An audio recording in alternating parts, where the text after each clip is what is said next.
অনেক মুহূর্ত আমাদের জীবন থেকে হারিয়ে যায়, সেই সব মুহূর্ত স্মৃতি করে রাখার জন্য এরকম ভিডিও করে রাখলে আমার মনে হয় ভালো হয়।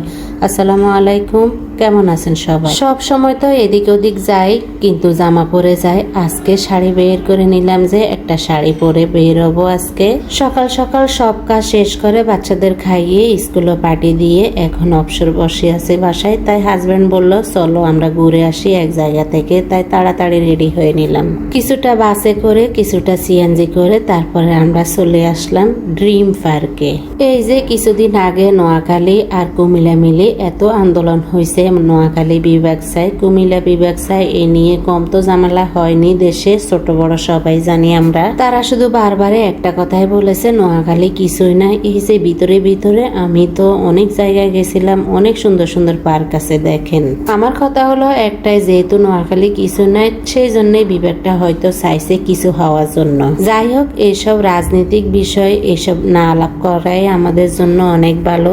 এখানে ঢোকার জন্য আমি 50 টাকা করে, আমরা দুজনের জন্য 100 টাকা করে টিকিট কেটে নিলাম। টিকিট ছাড়া এখানে ঢোকা যাবে না। আর হ্যাঁ, অবশ্যই এই মাসের ভিতরে যদি না ঘুরে আসেন, ডিসেম্বরে এখানে টিকিটের দাম হয়ে যাবে 100 টাকা করে। আমি আগে কখনো এখানে আসিনি, এই প্রথমবারে আসলাম।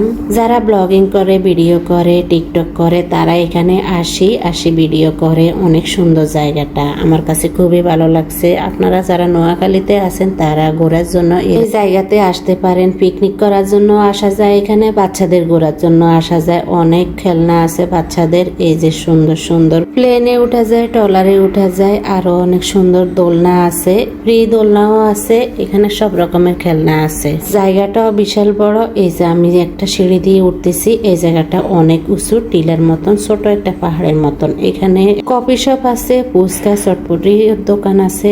আমি ভাবছিলাম যে ভিতরে কিছুই পাবো না, সেই জন্য বাইরে থেকে নিয়ে আসলাম, হাজব্যান্ড ওয়াইফ মিলে বসে খাইলাম। আমি যখন গেছিলাম তখন এখানে কেউই নাই, একদম ফাঁকা। শুধুমাত্র কলেজের ছেলে মেয়েরা আসে এখানে ঘোরার জন্য। আর আমি আমার হাজব্যান্ড আমরা গেছিলাম একটু দেখার জন্য। এখানে আমরা আগে কখনো আসিনি, এই প্রথমবারে আসলাম। উপর থেকে চারিদিক দিয়ে সিঁড়ি আছে এখানে। তা আমি একটা জায়গা দিয়ে আসতেছি, আর এখানে দেখেন অনেকগুলা হরিণ আছে দাঁড়িয়ে। পিছনে একটা বাঘও ছিল, মনে হয় যে হরিণকে তাড়া করতেছে। 2 ঘন্টা সময় পাইছি, 2 ঘন্টা ঘুরে ঘুরে দেখলাম। তারপরে হাজব্যান্ডের অফিস আছে, সেই জন্য আমরা আবার ব্যাক করে চলে আসলাম। আসার সময় একটা আইসক্রিম কিনে দিল আমাকে, ওটা খেতে খেতে চলে আসলাম। তা আজকে এই পর্যন্তই, আল্লাহ হাফেজ।